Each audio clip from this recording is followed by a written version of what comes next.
श्रीमद् भागवत गीता का पहला अध्याय, जिसमें कुल 47 श्लोक हैं। चलो आओ इनको सुनते हैं। धृतराष्ट्र बोले, हे संजय, धर्म भूमि कुरुक्षेत्र में एकत्रित युद्ध की इच्छा वाले मेरे और पांडवों के पुत्रों ने क्या किया?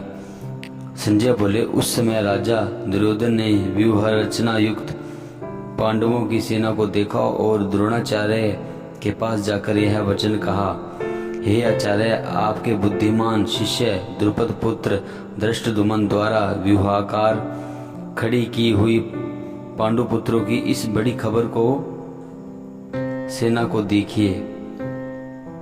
इस सेना में बड़े बड़े धनुषों वाले तथा युद्ध में भीम और अर्जुन के समान शूरवीर सात्यकी और विराट तथा महारथी राजा द्रुपद, दृष्टकेतु और चेकी तान तथा बलवान काशीराज पुरोजित, कुंती भोज और मनुष्य में श्रेष्ठ शैब्य पराक्रमी युद्धामन्यु तथा बलवान उत्तमौजा सुभद्रा पुत्र अभिमन्यु एवं द्रौपदी के 5 पुत्रों, ये सभी महारथी हैं। हे ब्राह्मण श्रेष्ठ, अपने पक्ष में भी जो प्रधान हैं उनको आप समझ लीजिए। आपकी जानकारी के लिए मेरी सेना के जो सेनापति है उनको बतलाता हूँ।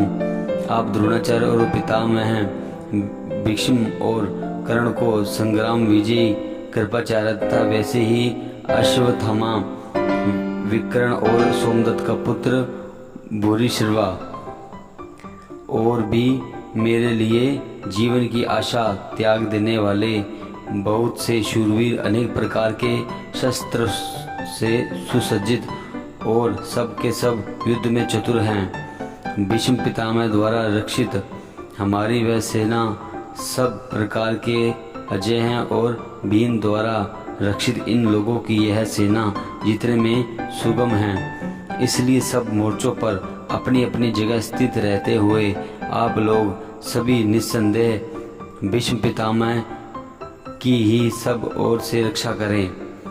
कौरवों में वृद्ध बड़े प्रतापी पितामह भीष्म ने उस दुर्योधन के हृदय में हर्ष उत्पन्न करते हुए उच्च स्वर से सिंह की दहाड़ के समान गरजकर शंख बजाया। इसके पश्चात शंख और नगाड़े तथा ढोल, मृदंग और नरसिंगे आदि बाजे एक साथ ही बज उठे। उनका वह शब्द बड़ा भयंकर हुआ। इसके अनंतर सफेद घोड़ों से युक्त उत्तम रथ में बैठे हुए श्री कृष्ण महाराज और अर्जुन ने भी अलौकिक शंख बजाए। श्री कृष्ण महाराज ने पांचजन्य नामक अर्जुन ने देवदत्त नामक और भयानक कर्म वाले भीमसेन ने पौंड्र नामक महाशंख बजाया। कुंती पुत्र राजा युधिष्ठिर ने अनंत विजय नामक और नकुल तथा सहदेव ने सुगोध और मणि पुष्पक नामक शंख बजाया। श्रेष्ठ धनुष वाले काशीराज और महारथी शिखंडी एवं धृष्टद्युम्न तथा राजा विराट और अजय सात्यकी राजा द्रुपद एवं द्रौपदी के 5 पुत्रों और बड़े भुजा वाले सुभद्रा पुत्र अभिमन्यु, इन सभी ने हे राजन सब ओर से अलग अलग शंख बजाए और उस भयानक शब्द से आकाश और पृथ्वी को भी गूंजते हुए धृतराष्ट्रों के अर्थात आपके पक्ष वालों के हृदय विदीर्ण कर दिए। हे राजन, इसके बाद कपिध्वज अर्जुन ने मोर्चा बांधकर डटे हुए धृतराष्ट्र संबंधियों को देखकर उस शस्त्र चलने की तैयारी के समय धनुष उठाकर हर्षिकेश श्री कृष्ण महाराज से यह वचन कहा, हे अच्युत, मेरे रथ को दोनों सेनाओं के बीच खड़ा कीजिए और जब तक कि मैं युद्ध क्षेत्र में डटे हुए युद्ध के अभिलाषी इन विपक्षी योद्धाओं को भली प्रकार देख न लूं, इस युद्ध रूप व्यापार में मुझे किन किन के साथ युद्ध करना योग्य है, तब तक उसे खड़ा रखिए।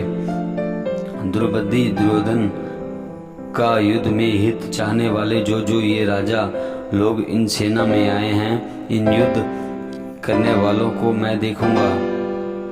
संजय बोले, हे धृतराष्ट्र, अर्जुन द्वारा कहे अनुसार महाराज श्री कृष्ण चंद्र ने दोनों सेनाओं के बीच में भीष्म और द्रोणाचार्य के सामने तथा संपूर्ण राजाओं के सामने उत्तम रथ को खड़ा कर इस प्रकार कहा, हे पार्थ,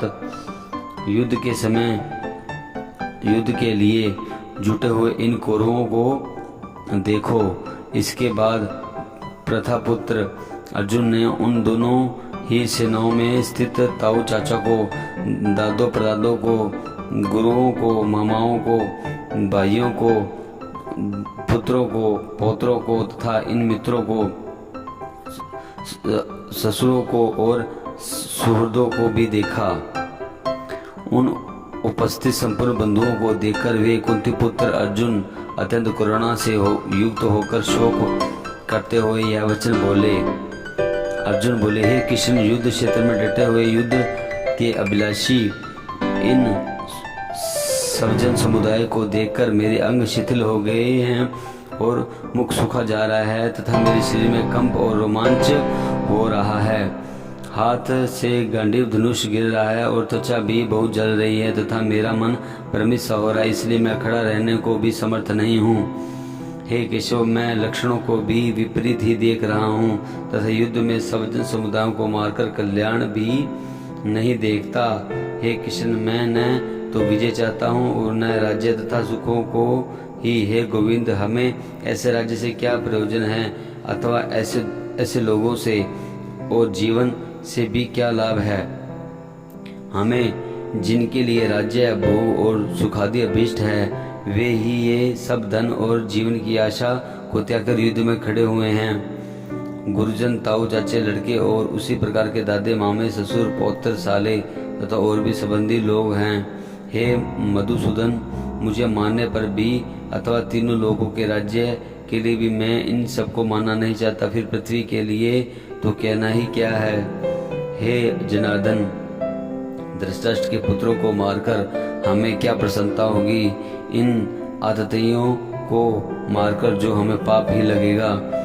अतएव हे माधव, अपने ही बांधव धृतराष्ट्र के पुत्रों को मारने के लिए हमें योग्य नहीं है, क्योंकि अपने ही कुटुंब को मारकर हम कैसे सुखी होंगे। यद्यपि लोभ से भ्रष्ट चित हुए ये लोग कुल के नाश से उत्पन्न दोष को और मित्रों से विरोध करने में पाप को नहीं देखते, तो भी जनार्दन, कुल के नाश से उत्पन्न दोष को जानने वाले हम लोगों को इस पाप से हटने के लिए क्यों विचार करना चाहिए। कुल के नाश से सनातन कुल धर्म नष्ट हो जाते हैं तथा धर्म का नाश हो जाने पर संपूर्ण कुल में पाप भी फैल जाता है। हे कृष्ण, पाप के अधिक बढ़ जाने से कुल की स्त्रियां अत्यंत दूषित हो जाती हैं और हे वैष्णव, स्त्रियों के दूषित हो जाने पर वर्ण संकर उत्पन्न हो जाता है। वर्ण संकर कुल घातियों को और कुल को नरक में ले जाने के लिए होता है। लुप्त हुई पिंड और जल की क्रिया वाले अर्थात श्राद्ध और तर्पण से वंचित इनके पितृलोक भी अधोगति को प्राप्त होंगे। इस वर्ण संकर कारक दोषों से कुल घातियों के सनातन कुल धर्म और जाति धर्म नष्ट हो जाते हैं। हे जनार्दन, जिनका कुल धर्म नष्ट हो गया है, ऐसे मनुष्य का अनिश्चित काल तक नरक में वास होता है, ऐसे हम सुनते आए हैं। हाँ शोक, हम लोग बुद्धिमान होकर भी महान पाप करने को तैयार हुए हैं, जो राज्य और सुख के लोभ से सब जनों को मारने के लिए उद्यत हो गए हैं। यदि मुझ शस्त्र रहित एवं सामना न करने वाले को शस्त्र हाथ में लिए हुए धृतराष्ट्र के पुत्र रण में मार डाले तो वह मारना भी मेरे लिए अधिक कल्याणकारक होगा। संजय बोले, रणभूमि में शोक से उद्विग्न मन वाले अर्जुन इस प्रकार कहकर बाण से धनुष को त्याग कर रथ के पिछले भाग में बैठ गए।